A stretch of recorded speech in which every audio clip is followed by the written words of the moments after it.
It's the Mike Francesa podcast on the Bet Rivers Network.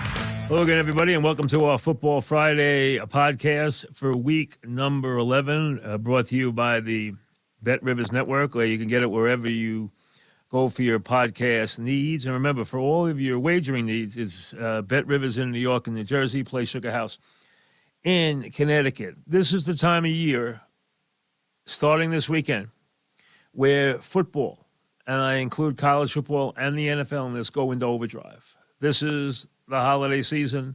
Thanksgiving is upon us. We have the 3 big games on Thanksgiving, and our Football Friday podcast will be available for you on Wednesday afternoon next week. It will be up early so that it includes the Thanksgiving games, of which there are 3, Buffalo and Detroit, which is not as bad a game now as you would think, especially if Detroit plays well against the Giants this week. The Giants and the Cowboys, which will be an enormous game in the middle block at 4:45.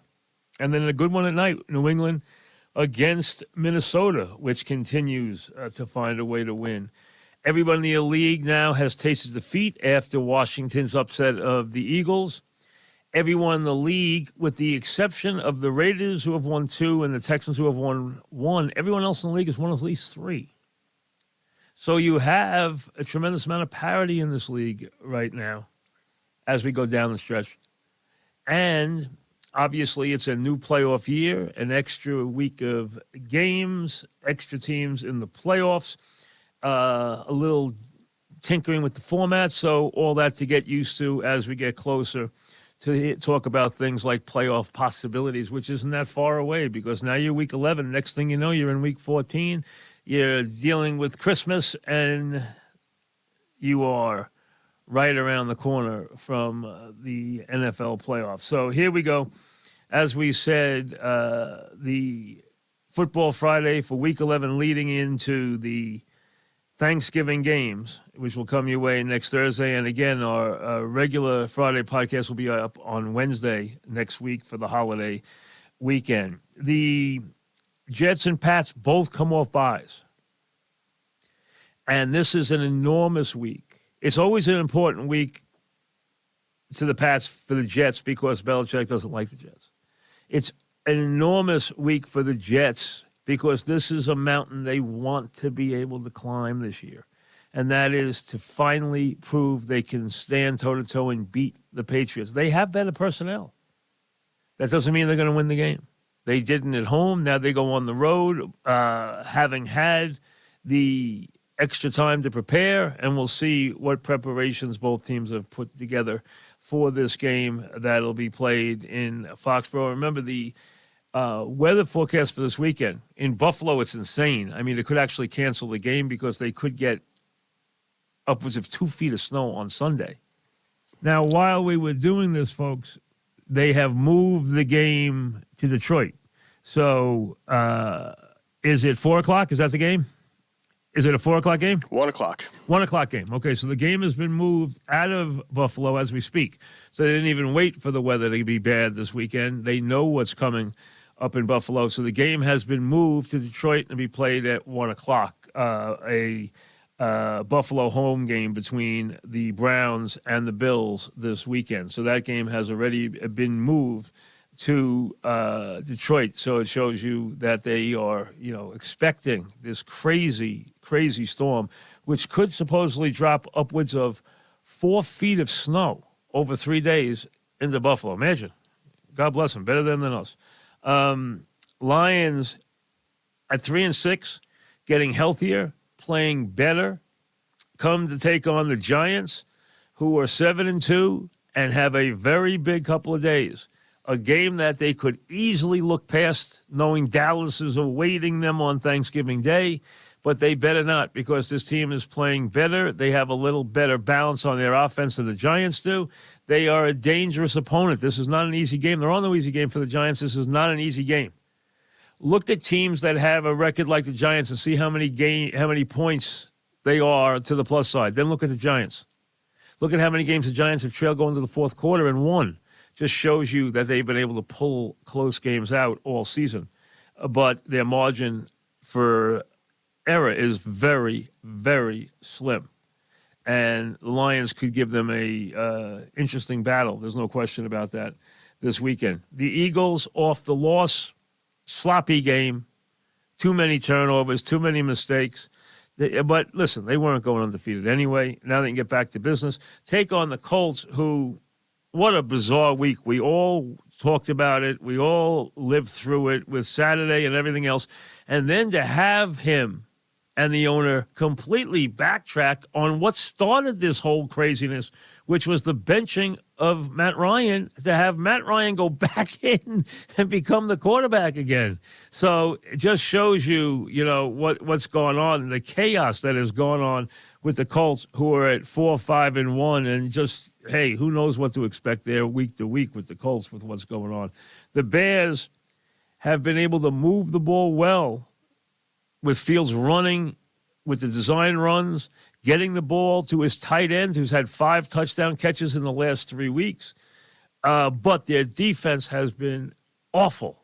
And now they take on the Falcons. Should be an interesting game. The Falcons are in every game they play. Seems like every one of their games go to the last seconds. They are 4-6, so it should be an interesting game. And Fields put up unbelievable numbers rushing the football the last couple of weeks. And as we said, he has connected with Cole Kmet 5 times for touchdowns in the last 3 weeks. So a tight end getting 5 touchdowns in 3 weeks shows you that he has found a favorite target in Chicago. The Rams all beat up. More injuries to the offensive line. The Cooper Kupp injury. Let's be honest. They are going nowhere this year. They're going to the Saints here. The Saints talked about changing quarterbacks. They didn't. They'll stay with Dalton.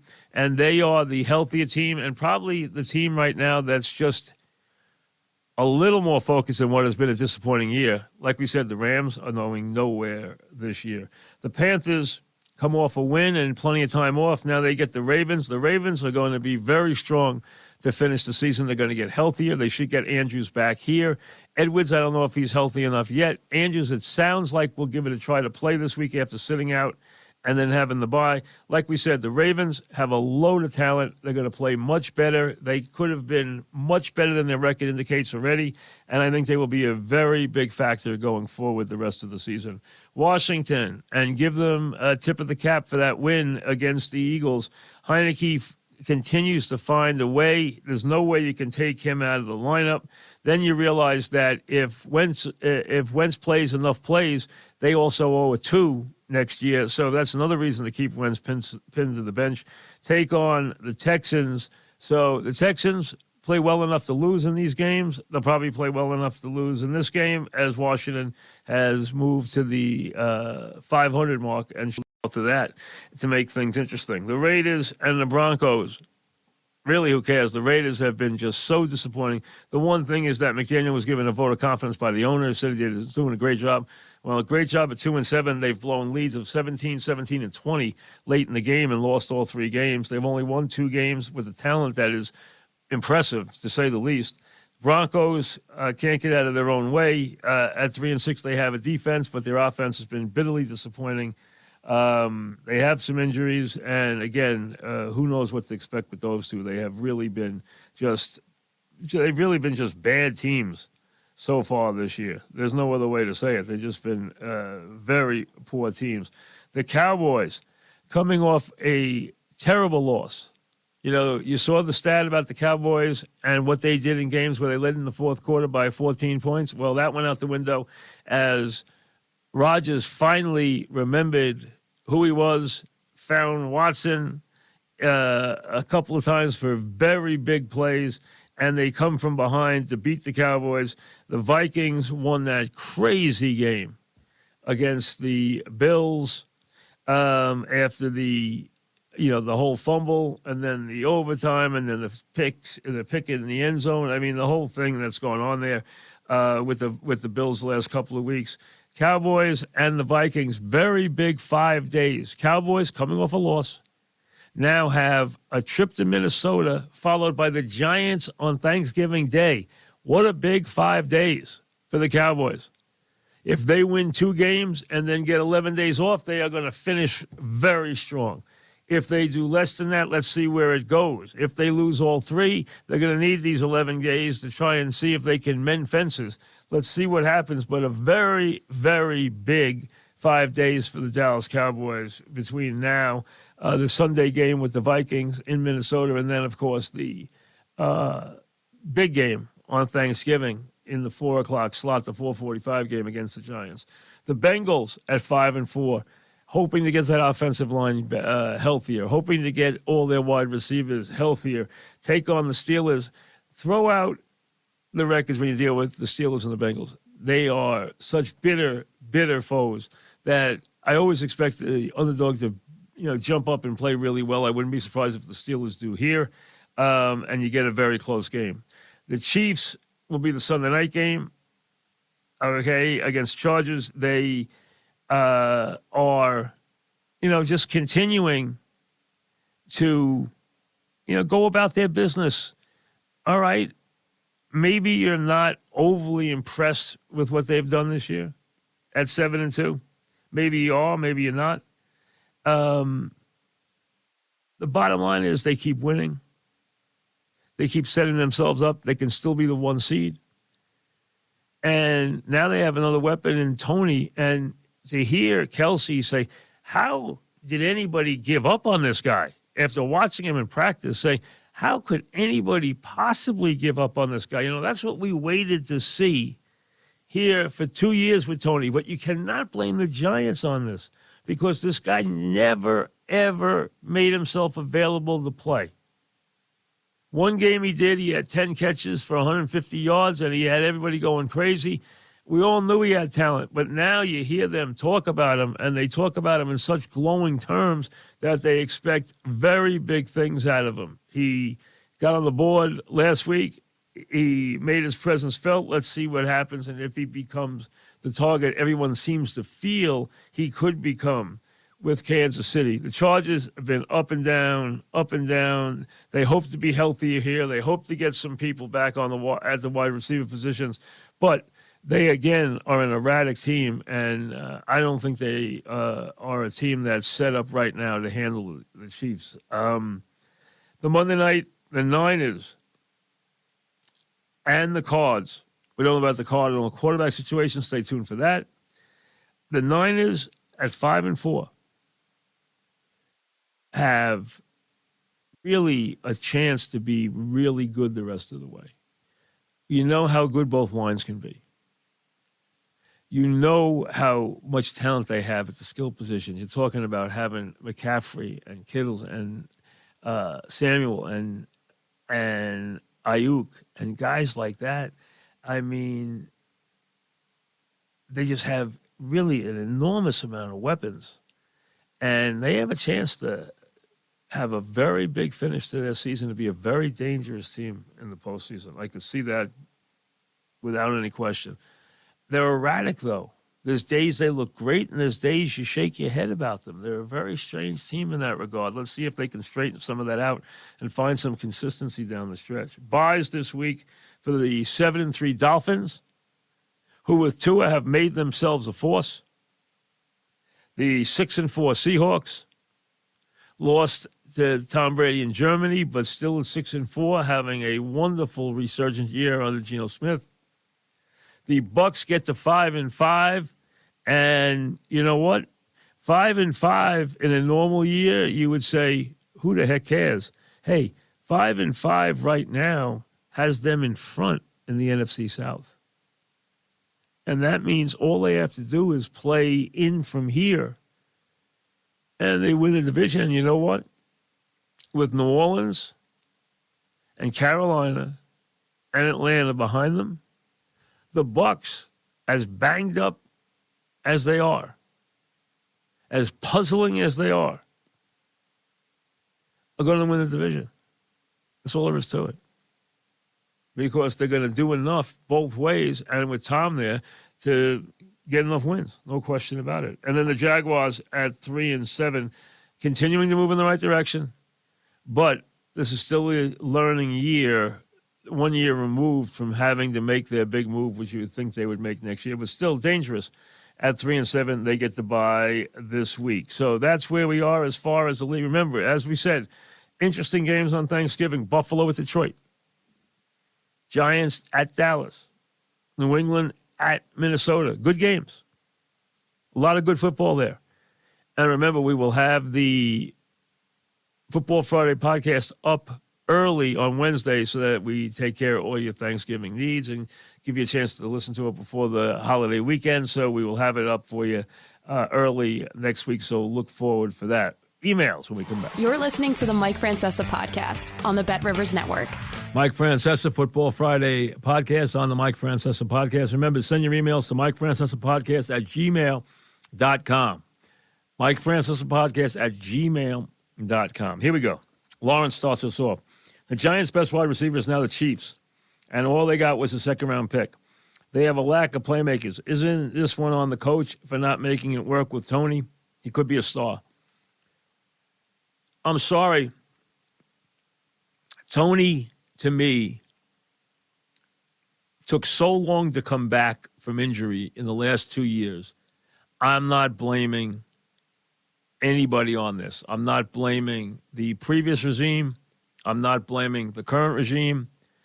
We know the ability Tony has, but let's see him not only show up in Kansas City, where clearly the peer pressure there and the culture there, where they're a championship team in the waiting. They've won championships. They expect to play for championships. They expect to score 30 points every week, the whole thing. So it lifts all boats, including bad actors like Tony, who was a bad actor here when things were going bad. Let's see him sustain it, though. We know he can do it.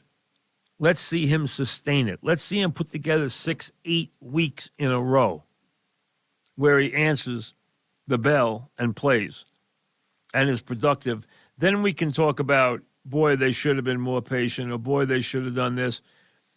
You know, sometimes it's not going to work. And I think the Giants just felt, you know what?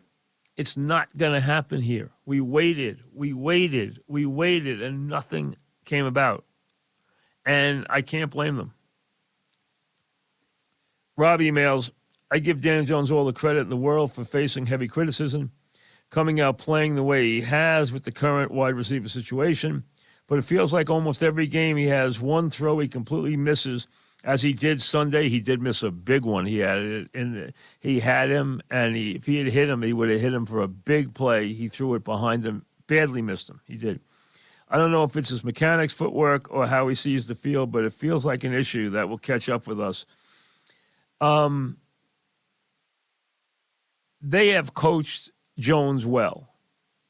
They have ironed out some of the mistakes. They have also utilized his legs to full capacity.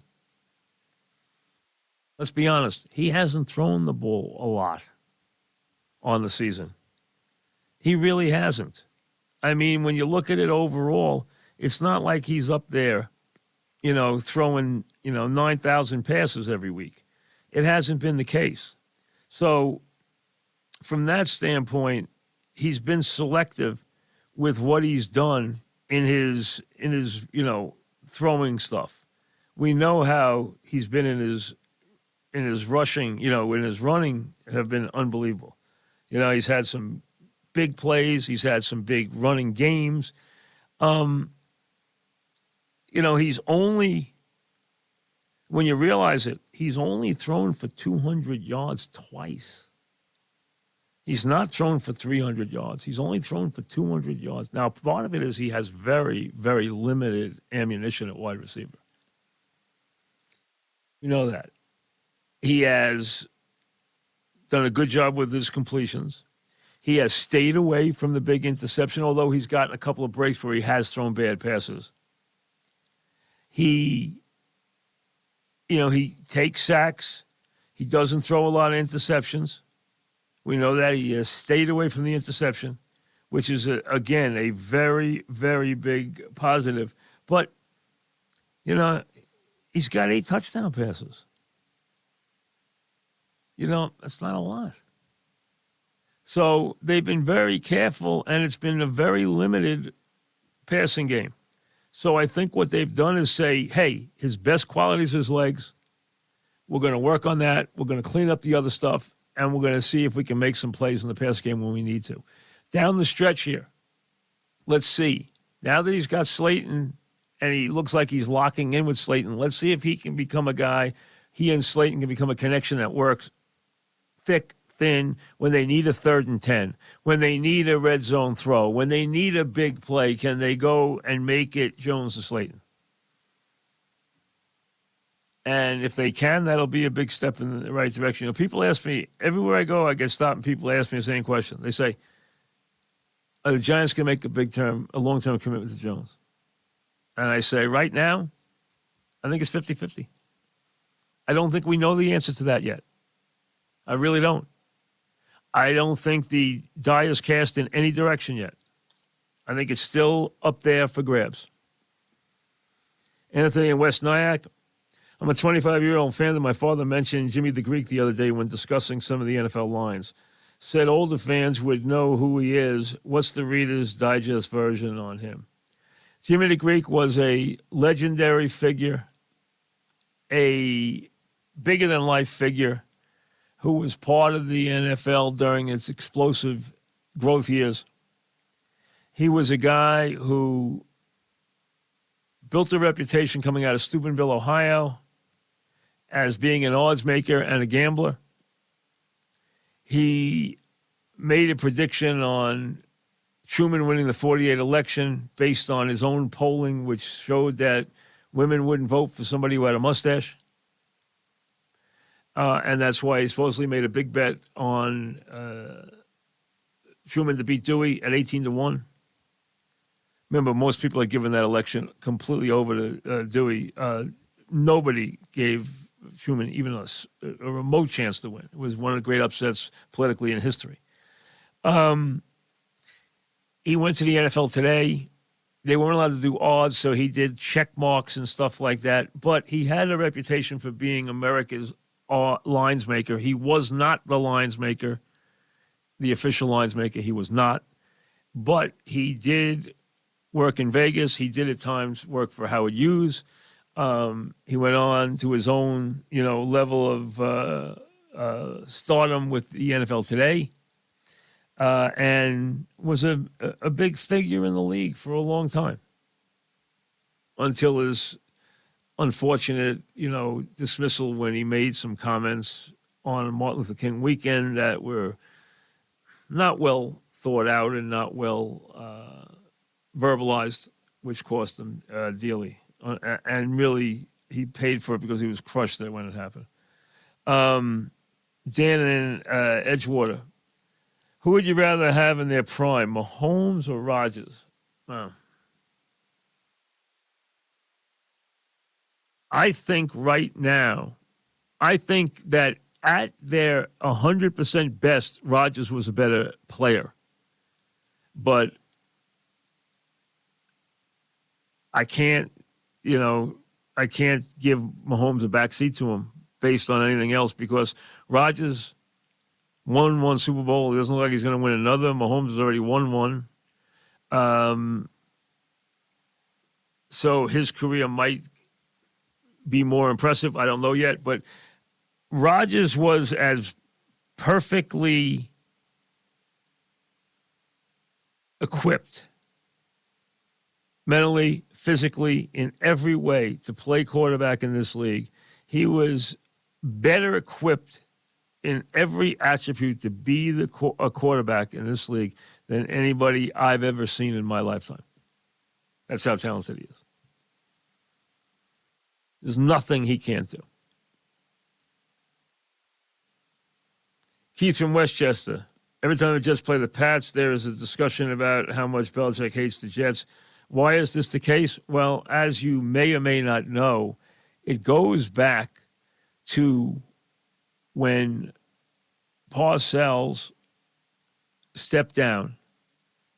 Belichick agreed with a departing, Leon Hess, that he would become the head coach and Parcells would move to the front office. Belichick then decided that was a bad idea, and in a hastily drawn up, request to leave, and a press conference that did not put him in good stead got him slaughtered across the country, where he looked very ill at ease. He was ridiculed for leaving the New York Jets. Well, he went up to New England, where we didn't realize that he had developed a close relationship with Kraft. The rest, as I say, is history. But he got ridiculed for what happened in his departing from the Jets, and he has taken it out on the Jets forever. Then you had the Mangini thing, and he blames Mangini for blowing the whistle on him with the whole thing with what went on that got them in trouble, and all that, everything dealing with that, about the Rams Super Bowl and what they were doing with cameras and everything else. So there was no love lost, to say the least. And so he has always made it an absolute quest to not only beat the Jets, but to embarrass them. So anytime he can, he will. John emails, the Eagles and the Giants both have overachieved. Ron Rivera totally exposed Philly. They have real trouble picking up the blitz, and they are very turnover prone. I don't think Philly can win in a close game, whereas the Giants have proven that is their comfort zone. I would not bury the Eagles on one sloppy, messy game. They have scored a lot of points. They have won most of their games by very comfortable margins. They've lost once this year. They've been overly impressive in their games for the most part, and they had one bad night. So I don't think your assessment of them is fair at all. And while you're right about the Giants in close games, I think you're selling the Eagles very, very short right there. Joe emails, does an Odell Beckham move to the Giants make sense? I'm the wrong person to ask. Okay. I wouldn't want Odell Beckham anywhere near my team. I think his value and what he brings to these teams is vastly overrated. And he sets this up for it to be all about him at all times, detracting from the people who have been there from training camp. He can shortcut the season and show up in November. I understand he's hurt. Or December. No thanks for me, but let the teams do what they want. If they want to fall over him and think he's going to help them, so be it. Tim emails, I used to attend quite a few Jet and Giants games, but now I find I love the red zone, nonstop action, watching at home, great TV, comfortable chair, great food, blah, blah, blah. Red zone runs me nothing. $14, you can get an egg dish and a diner for that. I get a month full of NFL football, great bargain. Listen, there was no greater invention than DirecTV where it came to the Sunday ticket. And then, of course, with the enormous popularity of fantasy, the Red Zone. The Red Zone channel, I got to admit, it's on in our house, on one of our TVs. In one room, we have the Red Zone. My office is off that room. We have a whole bunch of TVs going on Sundays. We leave one on the Red Zone. The Red Zone is a lot of fun. As a matter of fact, I could tell you, back in the old days, I would have loved hosting the Red Zone. I would have loved hosting that.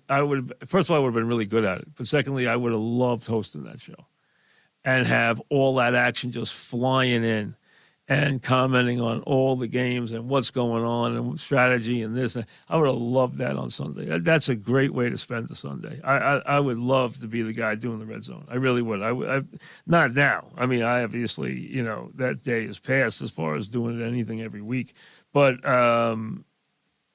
I just would love that whole action. I think it's great. I think the Red Zone is terrific. I really do. And my kids, I have to admit, they watch the Red Zone all day. All day. Charlie from Long Island. Phil Simms was drafted in 79. Wasn't a factor until 84. won a Super Bowl in '86. Do you see a similar pattern with Daniel Jones? Have you seen enough to believe he is a franchise quarterback going forward? I have not. He has not proved to me that he is a complete package. So the answer is no. He's not Phil Simms. He does not have Phil Simms' throwing ability, accuracy. Phil Simms was a very good thrower of the football and a very accurate thrower of the football. To me, he has not shown us he's the complete package. He has taken a step forward. He has been coached well this year. He has coached out a lot of the mistakes. He has utilized his legs to full benefit, but I'm not ready to say that he's the complete package. What has been your take on the whole Deshaun Watson story?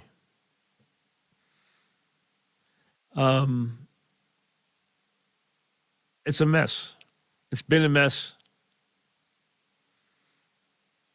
You know, there was no way for it not to be a mess. And eventually, it'll be behind us. But do I think there was any easy solution? I don't. Was there anything that was going to make everybody happy? No. Do we know what to believe and not to believe? We don't. So, like I said, it's been a mess. Phil in New York asks, is Tua in the MVP conversation? He never loses.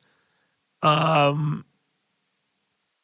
would say he's on the outside periphery. You would have Mahomes a heavy 1. Hurts a 2nd. Allen has slipped because of his barrage of turnovers the last couple of weeks. And Tua would be right after that. But I think Mahomes will most likely, barring an injury, I think Mahomes will be the MVP. And it's starting to look like it won't be close. A couple more games like have gone on with the Eagles or have gone on with the Bills, and it won't be close. It'll be that one-sided. Remember, we will have the next week's podcast, our Football Friday podcast, up on Wednesday so that we can get you the Thanksgiving Day games and everything else going on for the weekend. And because obviously you have a very different week of football action and just everything with the holiday next week. A lot of people only work Monday and Tuesday. The max anybody works is Monday, Tuesday, Wednesday. Obviously, the holiday season is upon us, and the football season is into that high gear where it just goes into overdrive until really divisional playoff weekend is in the books. From now until then is just wall-to-wall football, and that's what's great about it. It's a big part of the holiday season. You think about Thanksgiving, you think about Christmas, you think about football. You really do. And now it's really in high intensity drive right now. And the Thanksgiving game should get us off on a very, very good note, because the games have come up okay. And think about it. Thanksgiving, Giants, Cowboys. Okay, 4:45. How good is that? I mean, it doesn't get any better than that. It really doesn't. And then on, Christmas Eve, you have the Eagles and the Cowboys at 4:45. You have the Giants in the block, and then you have the Eagles and the Cowboys at 4:45 on Christmas Eve. I mean, that's just wonderful stuff. Now, for a lot of people, Christmas Eve is a very, very different night and one that they might not even watch a lot of sports. But 4 o'clock, you might be able to get some in before your, Christmas Eve really gets going and be done with that by 7:30. But that's a terrific game. You got a full slate on Christmas Eve from the NFL. You even got them playing on the Christmas Day this year. But you have the full slate on Christmas Eve, including the Giants and the Vikings, and then, of course, the Eagles and the Cowboys. And on Thanksgiving, the Giants and the Cowboys. So the NFC East moving front and center for the first time in a very, very long time. AFC East, NFC East are going to be a very big part of this whole puzzle the rest of the way. And that's a lot of fun because you know what? It's been years since that's been the case, especially here in New York, to have teams that are in the mix. And this year, they're very, very much, as we hit Thanksgiving, very much in the mix. We'll see you early next week. Look for all the other stuff that we will be delivering, including wrap-up stuff on Sunday. Enjoy your football, everybody. Thanks for listening to the Mike Francesa podcast on the Bet Rivers Network.